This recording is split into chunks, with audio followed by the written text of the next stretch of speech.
अस्सलाम वालेकुम। Live with Adil Shahzeb के साथ मैं हूं आपका मेजबान।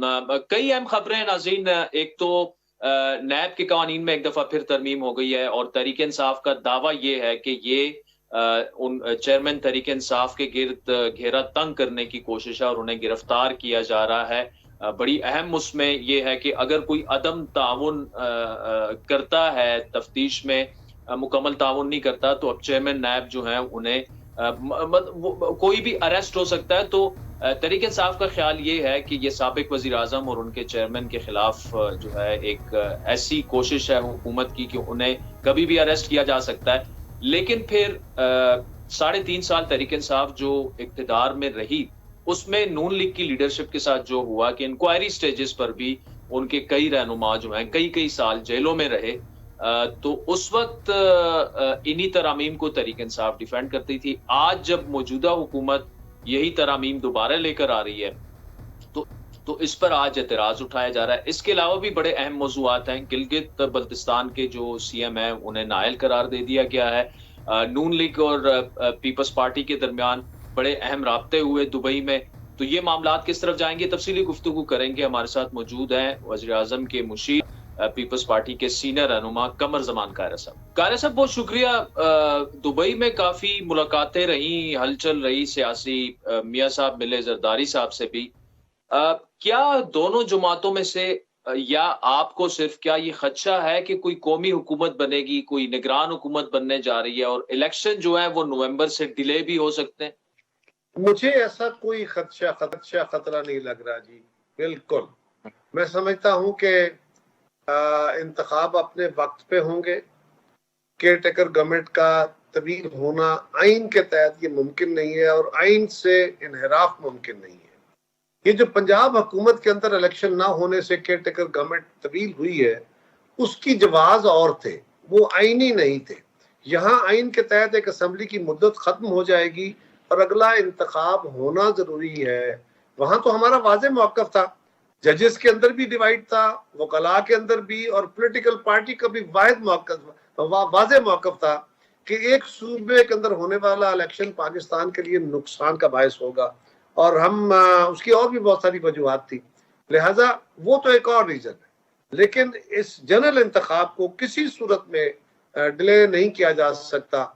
वो जो डिले की जवाज लोग सोचते हैं कि जी 4-6 महीने असम्बली की मुद्दत बढ़ाई जा सकती है या हुकूमत की मुद्दत बढ़ाई जा सकती है, वो आइन के अंदर दर्ज है कि बहुत ही गैर मामूली सूरत हाल के लिए वो गैर मामूली कानून रखा गया है, उसका एक रास्ता रखा गया है।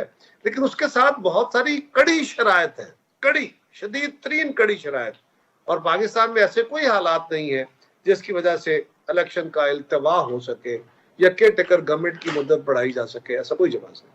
यानी कायरा साहब, यू आर वेरी सर्टेन कि इलेक्शंस जो हैं वो बरवक्त ही होंगे, यानी आपको कोई खदशा नहीं है। वैसे तो बड़ा क्लियरली आपने कह दिया, लेकिन एक दफा फिर मैं सवाल रिपीट करूंगी, कोई आपको खदशा नहीं है? मुझे इसलिए खदशा नहीं है कि आइन के अंदर इसकी कोई गुंजाइश नहीं है और आइन से मावरा जाने की भी कोई गुंजाइश नहीं है। किसी कौमी हुकूमत का या किसी इस तरह की हुकूमत के जो डिस्कशंस तो बहुत रहती हैं, लेकिन जब आइन के अंदर उसकी गुंजाइश नहीं है तो और कोई तजर्बा करना भी मुमकिन नहीं है। कायरा साहब, नून लीग और पीपल्स पार्टी का बड़ा तल्ख माजी भी रहा है और हमने हाल में भी देखा कि आजाद कश्मीर में जब इलेक्शन हुए तो नून लीग ने बड़े खुलकर आप लोगों पर धांधली के इल्जामात लगाए, आपका उम्मीदवार जीता।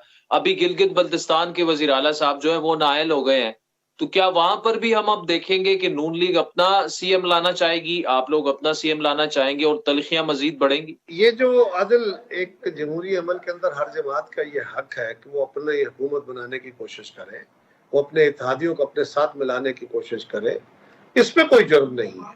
लेकिन आपको रूल्स ऑफ गेम के अंदर रह के, कानून और आइन के अंदर रह के काम करना है, वो आगे बढ़ना चाहिए। बाकी हमारा माजी बड़ा तल्ख रहा, वो अपनी जगह है। हम इस वक्त इत्तेहादी हैं, ये भी एक हकीकत है।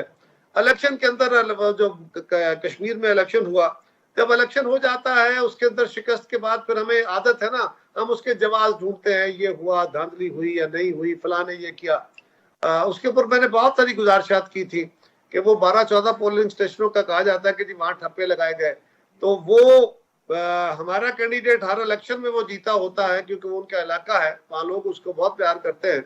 और हमारा कैंडिडेट पिछली दफा भी उसको शिकस्त देने की कोशिश की गई थी, उसको जीते हुए को हराया गया था। और मुस्लिम लीग का कैंडिडेट हमारा साथी है, भाई है, दोस्त है, मुश्ताक मिराज, लेकिन वो तो चौथे नंबर पे थे बहुत थोड़े वोटों के साथ।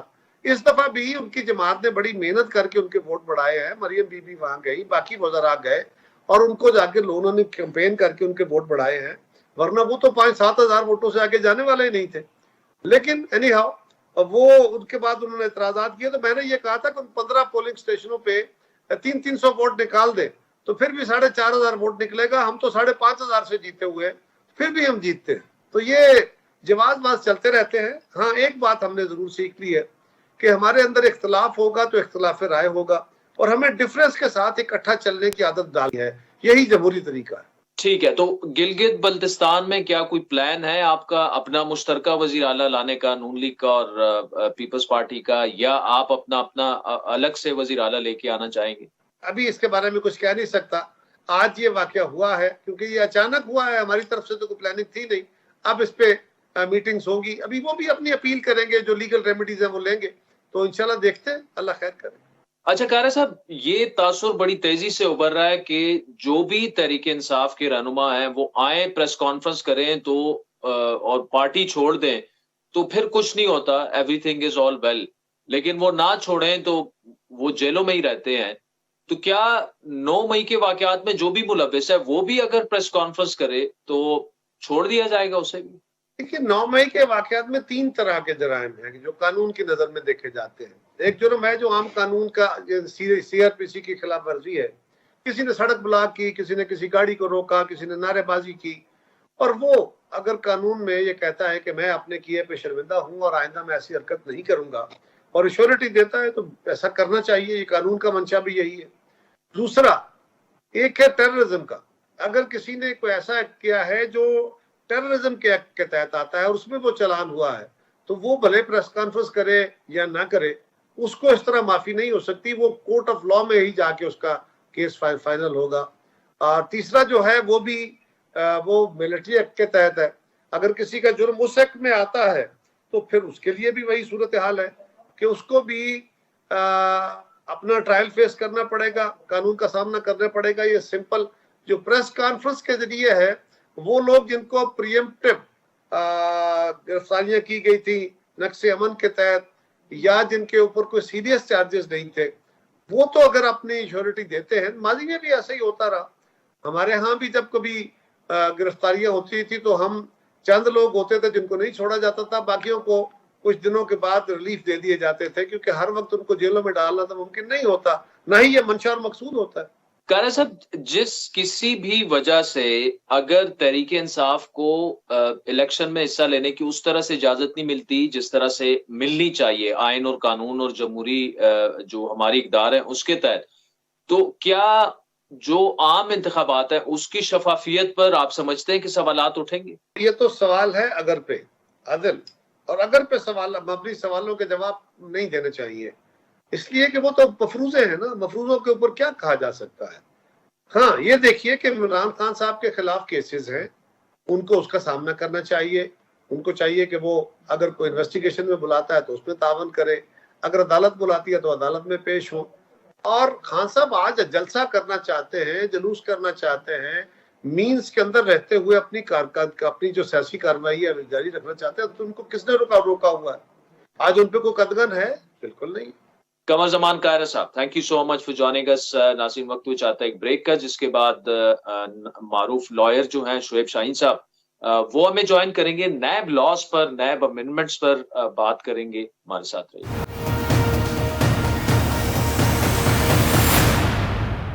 इस वक्त मारूफ लॉयर शुएब शाहीन साहब हमारे साथ मौजूद हैं।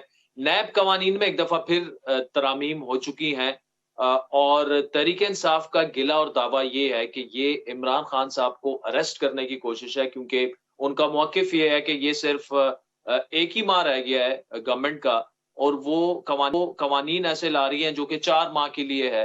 तो इसका मकसद जो है वो सिर्फ और सिर्फ चेयरमैन तहरीक इंसाफ को अरेस्ट करना है। लेकिन फिर अगर देखा जाए तो 3.5 सालों में जब तहरीक-ए-इंसाफ की गवर्नमेंट रही तो उसमें नून लीग के काफ़ी रहनुमा गिरफ्तार हुए, पीपल्स पार्टी की गिरफ्तारियाँ हुई और इंक्वायरी स्टेजेस पर नैब ने काफ़ी अरेस्ट किए और उसे political victimisation supreme court of Pakistan ने भी करार दिया। कई फैसलों में तफसीली फैसले जो हैं हम आपके सामने वो रख भी चुके हैं। तो इस वक़्त तहरीक इंसाफ क्या सोच रही है? शोएब शाहीन, नैब कवानीन में एक दफ़ा फिर तरमीम हो गई है और जब भी पहले ऐसा हुआ तो तहरीक इंसाफ का मौक़िफ़ ये रहा कि जी ये दोनों जमातें अपने लिए एनआरओ दे रही हैं, अपनी अपनी माफ़ी तलाफ़ी जो है वो करवा रही हैं। लेकिन इस दफ़ा जो तरामीम हुई हैं, इसको कैसी नज़र से देखा जाए? देखें सर आदिल साहब, पहली बात तो यह है कि पुरानी तरमीम अगर देखें तो उन्होंने क्या किया था कि अपने मुकदमात सामने रखे और फिर एक एक तरमीम अपने मुकदमे को सामने रख के उन्होंने की और अपने आप को बेनिफिट देने के लिए ये किया। अब उन्होंने क्या किया, अब उन्होंने सिर्फ ये देखा कि प्रेसिडेंट साहब यहाँ है नहीं, रात की तारीकी में एक्टिंग प्रेसिडेंट से वो नोटिफिकेशन करा लिया। अब इस वक्त उन्होंने क्या देखा है, इस वक्त उन्होंने देखा है कि इस वक्त तो नैब उनके कंट्रोल में है, एस्टेब्लिशमेंट से उनकी दोस्ती है। अब ये प्रोविजनल लेजिस्लेशन है, यानी टेम्परेरी लेजिस्लेशन है, ऑर्डिनेंस है जिसकी टोटल मुद्दत ही 4 साल है और इस असम्बली की मुद्दत भी सिर्फ 1 साल है, 1 महीना बाकी है। अब अगर इन्होंने वाकई नेक नीति से कोई लेजिस्लेशन करनी है तो ये असम्बली में दोबारा ले जाएं। पिछले साल अमेंडमेंट करने के बाद भी 5 दफा इन्होंने फर्दर तरामीम की हैं अपने केसेस को सामने रख के। अगर ये इतने नेक नीयत हैं और सिंसियर हैं तो फिर इस प्रोविजनल लेजिस्लेशन करने की जरूरत क्यों है? ये तो फिर परमानेंट लेजिस्लेशन कर दें, उसमें तब्दीली कर दें जो कुछ वो करना चाहते हैं। नीयत इनकी सिर्फ ये है कि किसी तरीके से अब ये क्या कर रहे हैं, अब सिर्फ खान साहब के केस को बीच में रख के फिट इन करना चाह रहे हैं कि किस तरीके से हम इनको सबक सिखा सकते हैं। That is the only consultation. और इसके अंदर जो खराबियां हैं, इस पे कौन सी अमेंडमेंट में वो कौन सी चीज है जिस पर आपको एतराज है? बाकी ये तो आपका एक वैलिड पॉइंट है कि जी 1 महीना रह गया है असेंबली की मुद्दत में, लेकिन आप 4 साल का वो कानून जो है वो बना रहे हैं। लेकिन आपको असल में एतराज किस चीज पर है जिस पर आप समझते हैं कि ये असल में चेयरमैन तहरीक-ए-इंसाफ के लिए ये सब कुछ किया जा रहा है? देखिए सबसे बुनियादी चीज होती है, ये असफंद यार वाली केस में भी ये इशू डिसाइड हो गया था कि जब तक आप charges and grounds of arrest नहीं बताएंगे एक्यूज को, उस वक्त तक आप गिरफ्तार नहीं कर सकते। और नैब लॉ में जो ओरिजिनल अमेंडेड लॉ है या जो ओरिजिनल लॉ है उसके अंदर तो ये था कि जब तक आप उसको, अब बल्कि अमेंडेड लॉ में अगर आप देख लें कि जब आप इंक्वायरी रिपोर्ट की कॉपी देंगे और उस इंक्वायरी रिपोर्ट के बाद जब इन्वेस्टिगेशन में उसको तब्दील करेंगे तो इन्वेस्टिगेशन में जब कोई शख्स ना आए रिपीटेड नोटिस के बाद, तब आप गिरफ्तारी करेंगे, वारंट ऑफ अरेस्ट जारी कर सकते हैं। तो यहाँ तो चीज ही मुख्तलिफ कर दी है कि अगर चेयरमैन समझे कि जनाब ताउन नहीं कर रहा तो उसको गिरफ्तार कर लें। तो ये ओरिजिनल लॉ के भी खिलाफ है, फंडामेंटल राइट्स के भी खिलाफ है और ओरिजिनल जो अमेंडेड लॉ इन्होंने किया है अपनी जात और मफादात के लिए उसके भी खिलाफ है। तो बात यह है कि इसका मतलब ये हुआ कि आपने कॉन्स्टिट्यूशन को, लॉ को और जो अमेंडेड अपना लॉ है उसको भी तब्दील कर दिया और उसको तब्दील नहीं किया। ओरिजिनल लॉ वही है, उसके अंदर सिर्फ ऑर्डिनेंस के जरिए, सॉरी ये 4 साल के लिए नहीं, ये सिर्फ 4 महीने के लिए है और 4 महीने बाद ये ऑटोमेटिकली खत्म हो जाएगा। अच्छा, 4 महीने के लिए सिर्फ इसलिए किया है कि ताकि ये खान साहब के ऊपर अप्लाई करके किसी तरीके से हम इसको पॉलिटिकली विक्टिमाइज कर सकें। और जब आप पर्सन, सुप्रीम कोर्ट की जजमेंट्स हैं, जब आप पर्सन स्पेसिफिक और बदनीयती पे मबनी कानून साजी करते हैं और just for the cause of critical victimisation, that is wrong.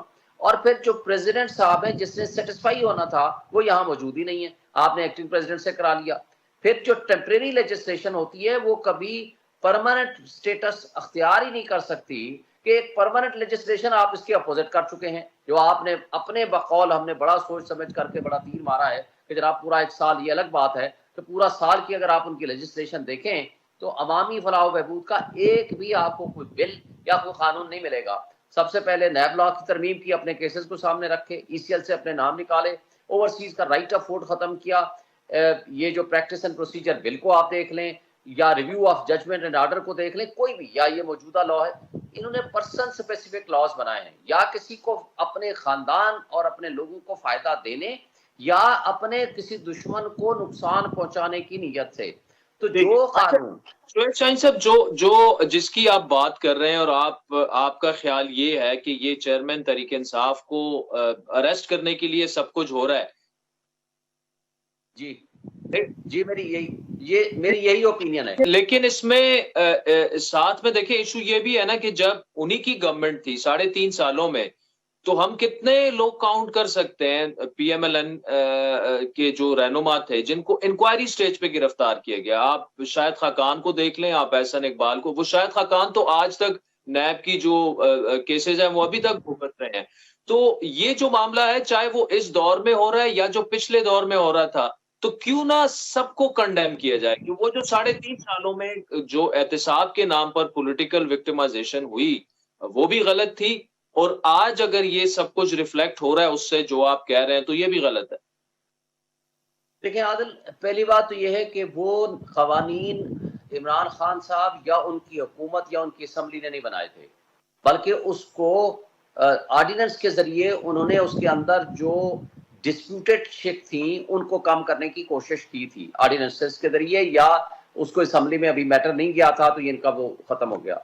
लेकिन क्वेश्चन यहाँ ये आता है कि आज भी कुछ उसके अंदर वजन था। वजह क्या थी उनके? आप अगर पॉलिटिकल विक्टिमाइजेशन की बात करते हैं तो मुझे बताएं कि कितने पुलिस के केसेस बनाए थे सिवाय एफआईए के? इस केस के अलावा या एक दो केसेस के अलावा सारे केसेस या पॉलिटिकल अपनी अपनी गवर्नमेंट्स में इनके बने थे। जरदारी साहब के खिलाफ भी जो बने थे नवाज शरीफ की गवर्नमेंट बने थे, नवाज शरीफ के खिलाफ जो बने थे जरदारी साहब के जमाने में बने थे।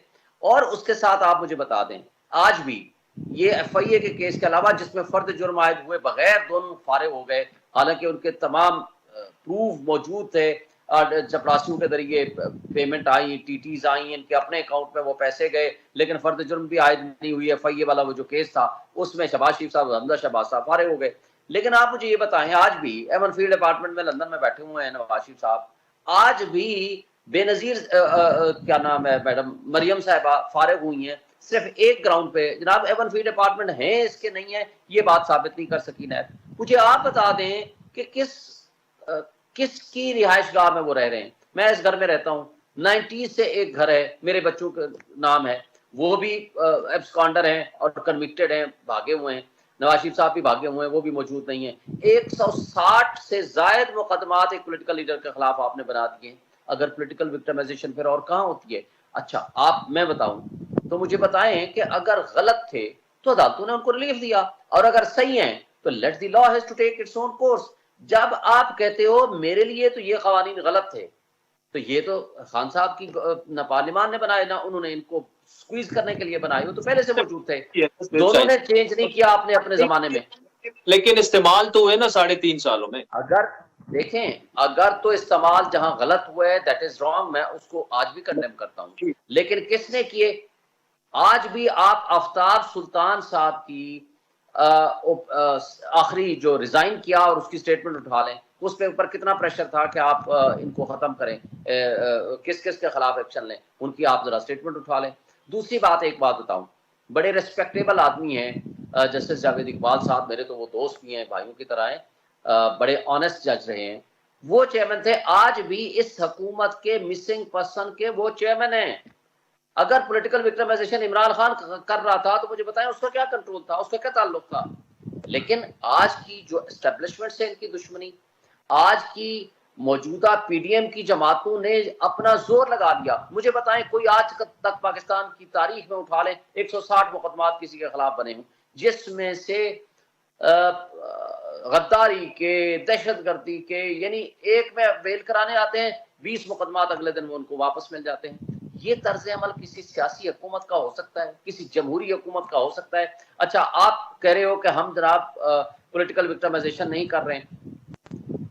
7वीं मरतबा गिरफ्तार किया है अली मोहम्मद को, 5वीं दफा गिरफ्तारी के बाद जब तक प्रेस कॉन्फ्रेंस नहीं की, शीरी मजारी को आपने नहीं छोड़ा, उसकी बेटी को भी तशद्दुद का निशाना बनाया। इसी तरह आप लाइन उठा लें, पहले दिन जो आईजी पंजाब ने प्रेस कॉन्फ्रेंस की थी उसमें पहला नाम मुराद रास का था, 3 दिन बाद उसने प्रेस कॉन्फ्रेंस कर दी, वो दूध का दूल्हा हो गया। अगर आज आपका मेयार ये रह गया है कि जो प्रेस कॉन्फ्रेंस करेगा वो बिल्कुल पाक साफ है, 4 दिन पहले, ईद से 1 दिन पहले उठा के ले गए, शाजिया वकील है हमारी बड़ी कॉम्पिटेंट लाहौर हाई कोर्ट की, उसको उठा के ले गए, एक मेल पुलिस स्टेशन में रखा 4 घंटे रात को, उसके बाद लेडीज पुलिस स्टेशन में ले गए, उनको 3 बातें कही, या प्रेस कॉन्फ्रेंस करो पीटीआई से ताल्लुक है, या उसको आप वीडियो रिकॉर्ड करा दो या लिख के दो कि आपका आज के बाद भी केस से कोई ताल्लुक नहीं। कहा उसने कहा मैंने तीनों काम नहीं करने। उसने कहा फेंक दो इसको किसी ऐसी जगह पे, वहां जाकर के किसी बैरक में डाला जहां कीड़े मकोड़े थे, वहां खड़ा होने की भी जगह नहीं, खड़े भी नहीं हो सकती थी वो। आफ्टर 4 आवर्स हमारे हाईकोर्ट बार के सदर को पता चला, वो गए जाकर उनको ले आए। कोई FIR नहीं, कोई मुकदमा नहीं, कुछ नहीं। ये तो वकीलों के साथ हो रहा है। मुझे ये बताएं आम वर्कर, आम आदमी, आम पॉलिटिकल वर्कर के साथ क्या होता होगा? अगर ये हमारा मेयार है ह्यूमन राइट्स का, ये मैंने खान साहब के जमाने में ये चीजें नहीं देखी थी। होगी, मैं ये नहीं कहता कि नहीं हुआ होगा, कई लोगों के साथ जातियां भी हुई होंगी, लेकिन मुझे बता दें इस तरह पुलिस ने किया हो कि आप प्रेस कॉन्फ्रेंस करो, इस तरह इदारों ने कहा हो, हाथ बांध के खड़े हो PTM की जमातों के सामने कि जनाब बताएं किस किस को उठाना है, किस किस को गिराना है। अगर आपको अदालतें 6 दफा जमानतें दे दें, 7वीं दफा आप उठा लेते हैं और जजेस ये कहने पे मजबूर हैं कि जनाब हमारे पास क्या लेने आए हो, आप जाओ प्रेस कॉन्फ्रेंस करो और अपने आप को बरी करा लो। ना आपको वकील की जरूरत, ना आपको जज की जरूरत, ना आपको किसी मुकदमे की जरूरत, ना आपको कोई फीसें देने की जरूरत है, आप दूध के दूल्हे हो जाएंगे। This is the status of our justice system in these present circumstances, जिसको आप जमहूरी हुकूमत कहते हैं। तो फिर कब हम ठीक होंगे? शोएब शाहीन साहब, thank you so much for joining us. नाज़रीन, वक्त चाहता है एक ब्रेक का, जिसके बाद आपसे दोबारा मुलाकात।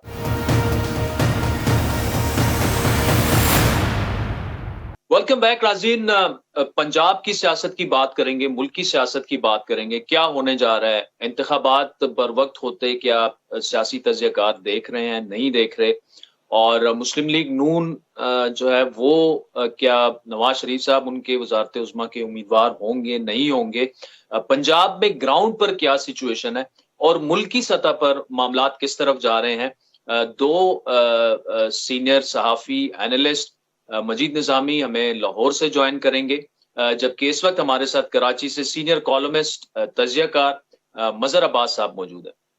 मज़हर अब्बास साहब, thank you so much for joining अस। अभी जो सियासी मंजरनामा बन गया है, दुबई में बड़ी अहम मुलाकातें हुई हैं, IMF से स्टाफ लेवल वगैरह भी हो गया, मार्केट में सर्टेनिटी हमें देखने को मिल रही है। क्या ये सारी चीजें जो हैं, जो तहरीक इंसाफ की एक पॉपुलर वेव थी 9 मई से पहले तक, क्या ये आप समझते हैं कि ये जो सारी वजूहात हैं और जो ये इत्तेहाद है, ये अब उस पोजीशन में आ गया है कि तहरीक इंसाफ का मुकाबला कर सके ग्राउंड पर?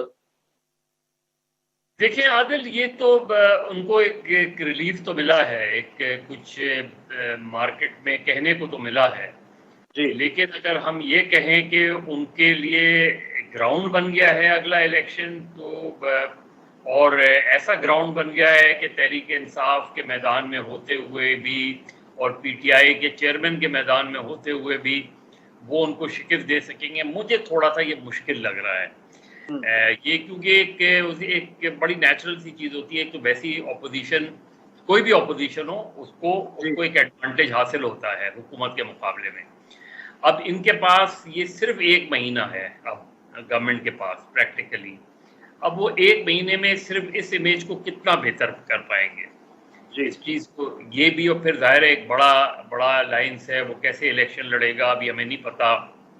इम्कान इसी का है कि अलग अलग पार्टीज अलग अलग प्लेटफॉर्म से लड़ें और शायद कुछ जगहों पे सीट एडजस्टमेंट कर लें, लेकिन सीट एडजस्टमेंट का मेरा तो अपना हमेशा से ये रहा है कि सीट एडजस्टमेंट का कोई फ़ायदा होता नहीं है, क्योंकि ज़ाहिर है जिस पार्टी का कैंडिडेट होता है उसी पार्टी के वोटर निकलते हैं, दूसरी पार्टी के नहीं निकलते। लेकिन PTI को कितना इलेक्शन में फ्री हैंड मिलेगा, सबसे इम्पोर्टेंट फैक्टर ये है।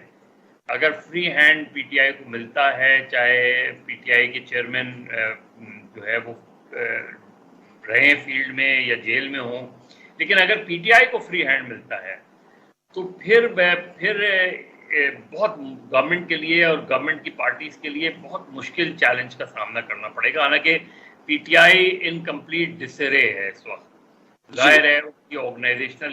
ये जो मज़हर साहब आप जिस गाने पे इशारा कर रहे हैं, अगर तो चेयरमैन PTI जेल में होते हैं या किसी भी वजह से वो इलेक्शन नहीं लड़ सकते, देखिए एक बात तो तय है कि वोट अगर तहरीक इंसाफ का है तो वोट उन्हीं का है।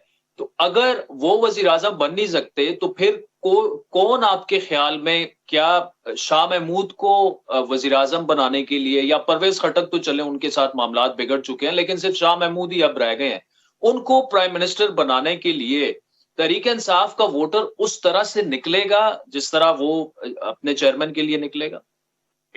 वो सारा डिपेंड करता है कि क्या अगर मतलब हम उस सिनेरियो में बात कर रहे हैं कि वो या अगर जेल में हो या वो डिस्क्वालीफाई हो, उस सिनेरियो में और उनका मैसेज लोगों तक ना पहुंच रहा हो जी, तब तो बहुत मुश्किल है। लेकिन अगर उन तक उनका मैसेज पहुंच रहा है और उन्हें जो भी उनकी एब्सेंस में उनकी कंसर्न के साथ पार्टी को लीड कर रहा है जी, तो फिर वोटर निकलेगा। शायद उतना उस तादाद में शायद ना निकल पाए क्योंकि ऑर्गेनाइजेशन भी नहीं होगी, ऑर्गेनाइजेशनल कैपेसिटी भी नहीं होगी।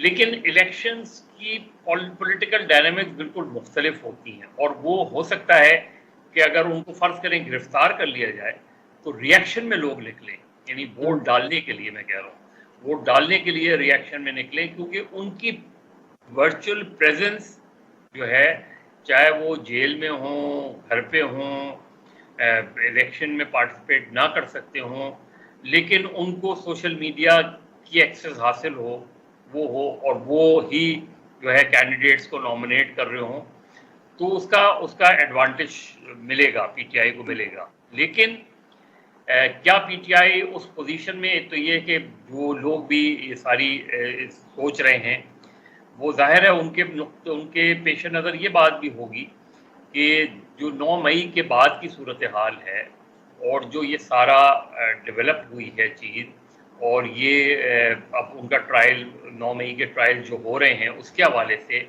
और ये कहा जा रहा है कि इस पार्टी ने चाहे उसका नाम ना लिया गया हो लेकिन ऑब्वियसली उसी तरफ इशारा हो, किसी मास्टरमाइंड का नाम ना लिया गया हो शायद उसी तरफ इशारा हो, जी, तो कभी भी नहीं चाहेंगे कि पीटीआई को ऐसा फ्री हैंड मिले कि वो बाउंस बैक कर लें।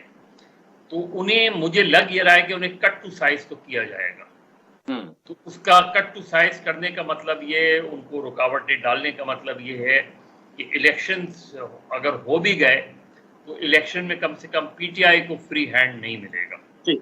मुझे साहब एक और सिनारियो ये भी है कि जो पीएमएलएन है, ऑब्वियसली पंजाब में अगर वो बाउंस बैक करती है और with Nawaz Sharif as a prime ministerial candidate और विदाउट नवाज शरीफ, इन दो सिनारियोज में कितना फर्क है आपके ख्याल में?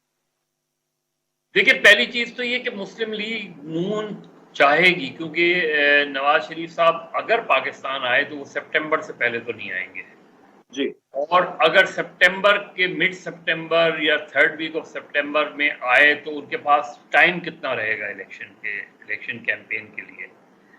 तो इसलिए मुस्लिम लीग नून ये चाह रही है कि इलेक्शन को किसी तरह मार्च तक जो है वो ले जाया जाए, मियाँ साहब की डिस्क्वालिफिकेशन का मसला उनके वापस आने के बाद हल हो जाए और उन्हें एटलीस्ट 6 महीने मिले ये सारी चीज़ों को रीग्रुप करने की। तब तो मुस्लिम लीग नून एक बयानिए को बिल्डअप कर सकती है। अगर अक्टूबर में इलेक्शन होते हैं और मियाँ साहब अगस्त के एंड में या सितंबर में आते हैं तो मुझे नहीं लगता कि मियाँ साहब की वापसी को इम्पैक्ट डाल पाएगी। तो ऐसे में फिर आपको मज़ा साहब बिलावल भुट्टो कहाँ खड़े नजर आते हैं? पीपल्स पार्टी ये जो एक तासुर बन भी रहा है, बनाया भी जा रहा है कि वो भी वजारत उज़्मा के उम्मीदवार हैं, लेकिन फिर पंजाब की जीटी रोड की सियासत में फिलहाल तो पीपल्स पार्टी उस तरह से अपना वो बाउंस बैक नहीं कर पाई, तो किस सिनारियो में बिलावल भुट्टो बन सकते हैं प्राइम मिनिस्टर? देखिए, बिलावल भुट्टो सिर्फ उस सिनेरियो में बन सकते हैं कि आसिफ जरदारी साहब के पास तमाम तर इत्तेहादियों को मिला के, बलूचिस्तान के लोगों को मिला के कम 100 लोग हों, उसके बाद तो आपकी बारगेन बनती है, या एटलीस्ट 80-90 हों तब तो बारगेन बनती है, वरना अदरवाइज बारगेन बनती नहीं है उनकी उसमें। तो अगर वो एक कंफर्टेबल पोजीशन में होंगे तो ऐन मुमकिन है कि बिलावल अगर नहीं भी हो, ऐन मुमकिन है कि जरदारी साहब खुद उम्मीदवार हो और बिलावल को आगे के लिए रखें, बिलावल शायद कंटिन्यू करें एज ए फॉरेन मिनिस्टर। ये भी हो सकता है, ये भी हो सकता है कि Murad Ali Shah as a finance minister, अगर ये पीपल्स पार्टी लेड गवर्नमेंट बनती है तो इस चीज़ का भी इम्कान है कि Murad Ali Shah as a finance minister आए। और कुछ लोगों का ख्याल है कि बिलावल को एज ए चीफ मिनिस्टर भी ट्राई किया जा सकता है, जो कि मुझे नहीं लगता। मेरे ख्याल में वो अपनी प्रेजेंट पोजीशन पे ही कंटिन्यू कर सकते हैं। लेकिन बिलावल भुट्टो को जरदारी साहब एक ऐसी पोजीशन पे ला सकते हैं, उस वक्त वो सोच सकते हैं जब वो इस पोजीशन में देखें कि पीपल्स पार्टी की ऐसी पोजीशन है कि पीपल्स पार्टी जो है वो गवर्नमेंट बना सकती है और PMLN उससे एग्री करेगी। दोनों जमातों में दुबई में इस चीज पर डिस्कशन हुई है। उसमें बिलावल या मरियम का नाम फिगर आउट नहीं हुआ, लेकिन ये ज़रूर कुछ बातें हुई हैं कि मियाँ साहब अगर चौथी मरतबा बनना चाह रहे हैं और PMLN को इतनी सीटें मिलती हैं तो शायद पीपल्स पार्टी कोई ज़्यादा रेजिस्ट ना करे और वो बारगेन कर ले। और अगर ऐसा नहीं होता और मियाँ साहब की वो रुकावटें दूर नहीं होती तो फिर पीपल्स पार्टी का उम्मीदवार होगा, वो चाहे जरदारी साहब हों या बिलावल हों। मजहर अब्बास साहब, thank you so much for joining us. नाज़ीम, ब्रेक के बाद आपसे दोबारा मुलाकात होगी। वेलकम बैक नाज़रीन। मजीद निज़ामी हमारे साथ मौजूद हैं। लाहौर, तख्ते लाहौर की बात करेंगे, पंजाब की सियासत की बात करेंगे इनसे। निज़ामी साहब बहुत शुक्रिया। इस वक्त सियासत जो है वो तो उरूज पर है, तख्ते लाहौर बड़ा मैटर करता है। दुबई में बड़ी मुलाकातें हुई हैं, तरीन साहब ने अपनी पार्टी बना ली है। फीलिंग्स इस वक्त क्या है लाहौर में? क्या तहरीक इंसाफ जो है वो ग्राउंड पर अभी भी पंजाब में आपको लगता है कि उसी तरह उसका वोट बैंक और सारी चीजें इंटैक्ट है? आप कैसे देख रहे हैं ये सारी जो सियासत अनफोल्ड हो रही है असेंबली की टेन्योर होने से 5 हफ्ते पहले? जी बहुत शुक्रिया। ये सूरत हाल दिलचस्प इसलिए होने जा रही है, उसकी वजह यह है कि अभी तक के इक़दामात के बावजूद भी तहरीक इंसाफ का जो वोट बैंक है उसके हवाले से कोई ऐसी चीज सामने नहीं आई कि जिससे पता चल सके कि उसमें कमी हुई है।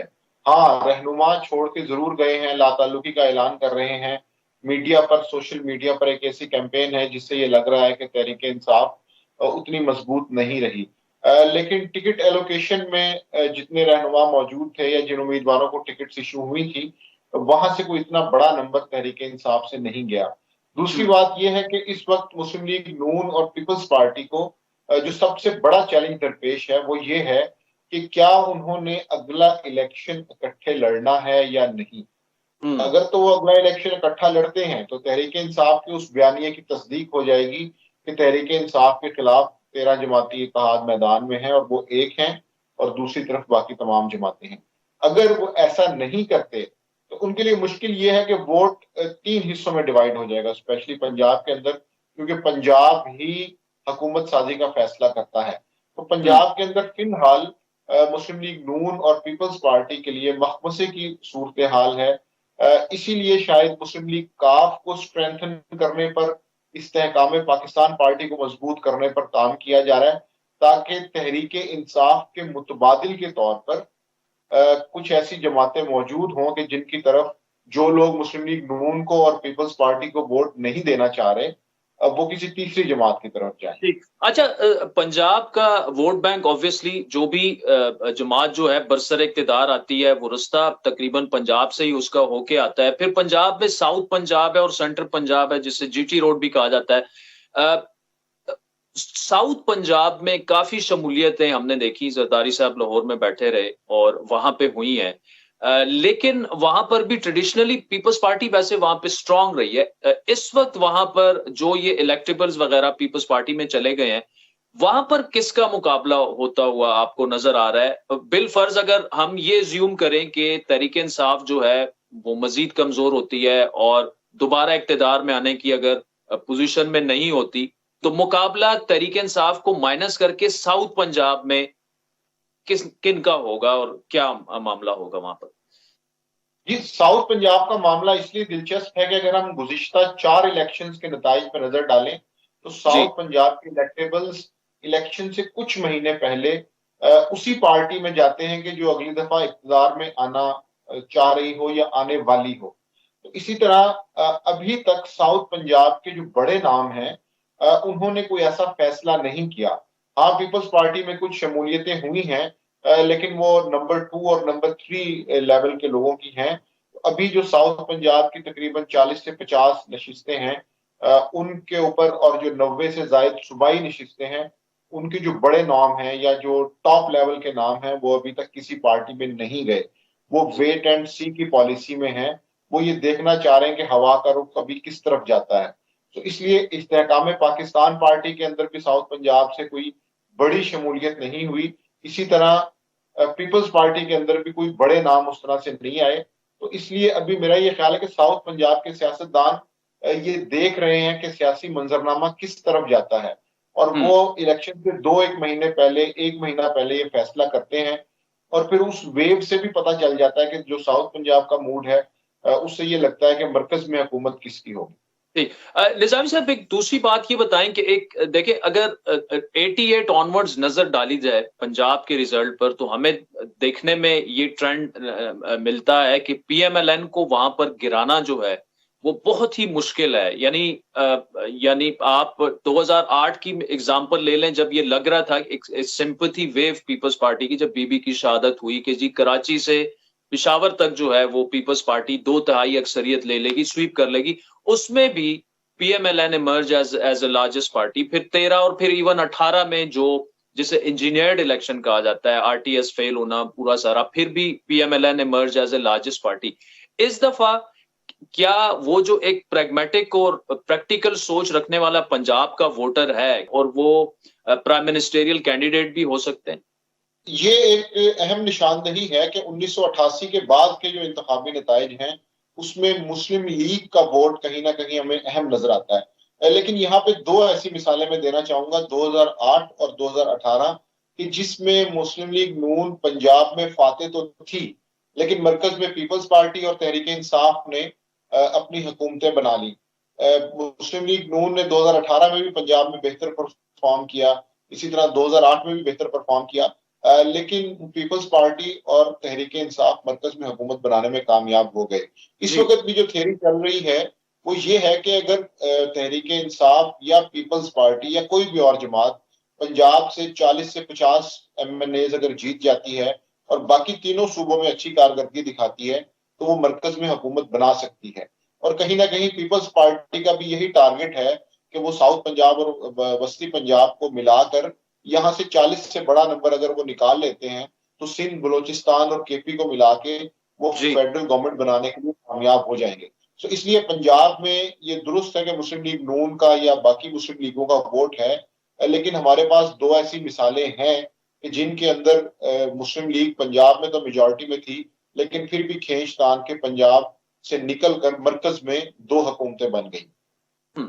अच्छा, तो अदरवाइज मतलब अगर तो नवाज शरीफ वापस आते हैं और या वो वापस नहीं आते, और डिफरेंट सिनारियो ये है कि वो इलेक्शन लड़ने की एक दफा फिर पोजीशन में आ जाते हैं और प्राइम मिनिस्टेरियल कैंडिडेट के तौर पर पीएमएलएन जाती है इलेक्शंस में, इस सिनारियो का पंजाब के वोटर पर क्या इम्पैक्ट हो सकता है या होगा, नहीं होगा? जी, ये अहम सवाल इसलिए है कि मुस्लिम लीग नून के पास इस वक्त वज़ीर आज़म के उम्मीदवार के लिए कोई बेहतर नाम नहीं है। इसलिए ये थ्योरी फ्लोट की जा रही है कि मियां नवाज शरीफ एक दफा फिर प्राइम मिनिस्टर बनने के लिए तैयार हो रहे हैं और उनकी सजाओं पे काम किया जाएगा, अपीलें की जाएंगी और सारे मामला को कानूनी और आईनी तरीके से हल किया जाएगा। क्योंकि मरियम नवाज या शहबाज शरीफ के नाम पर मुस्लिम लीग नून के अंदर भी इत्तेफाक नहीं है, और मगर उनका नवाज शरीफ से मुवाजना किया जाए तो वो इतने अहम नाम नहीं लगते। तो इसलिए चूंकि अब इलेक्शन का दौरा है और मुस्लिम लीग नून ने कोई ऐसा नाम प्रेजेंट करना है, जबकि दूसरी तरफ से जो नाम आ रहा है पीपल्स पार्टी से वो बिलावल भुट्टो जरदारी का है, तो इसलिए नून लीग की इंतखाबी हिकमत अमली में उन्हें चाहिए कि वो कोई ऐसा बड़ा नाम लेके आ सकेंगे जिसके ऊपर पार्टी का और उनके सपोर्टर्स का कंसेंसस हो। तो फिलहाल वो नाम यही नजर आ रहा है, लेकिन इसके अंदर काफी सारे अगर मगर मौजूद हैं कि वो सजाओं का क्या होगा, नाअहली का क्या होगा, कैसे इस सारी चीज को डील किया जाएगा। और पीपल्स पार्टी इस मूड में लग रही है कि वो आइंदा वफाकी हुकूमत बनाना चाह रही है, तो उसको कैसे काउंटर किया जाएगा। तो ये दोनों चीजों को मिला के मुस्लिम लीग नून के लिए बहुत बड़ा चैलेंज है। और ये बात दुरुस्त है कि मियां नवाज शरीफ के अलावा मियां शहबाज शरीफ या मरियम नवाज शरीफ के नाम पर मुस्लिम लीग नून के अंदर भी कोई इत्तफाक राय मौजूद नहीं है। ठीक, तो निजामी साहब आखिर में जाते हुए जिस तरह आपने जिक्र किया कि पिच तो इसी तरह पीपल्स पार्टी को किया जा रहा है और एक तासुर ये भी है कि जी बिलावल भी मजबूत उम्मीदवार हैं, लेकिन क्या पंजाब में पार्टी के जो मामलात हैं वो इस नहज पर पहुंच चुके हैं कि बिलावल जो हैं वो वजीर आजम बन सकेंगे अगले? जी, पीपल्स पार्टी के जो नंबर्स हैं या वो जो ग्राफ बनाते हैं उसके अंदर वो 40 से ज्यादा सीटों की उम्मीद नहीं रख रहे पंजाब से। सो अभी तक की जो इतलात है उनमें उनका ये ख्याल है कि 40 से 50 नशिस्तें अगर हमें मिल जाती हैं तो हम मरकज में हुकूमत बनाने में कंफर्टेबल होंगे।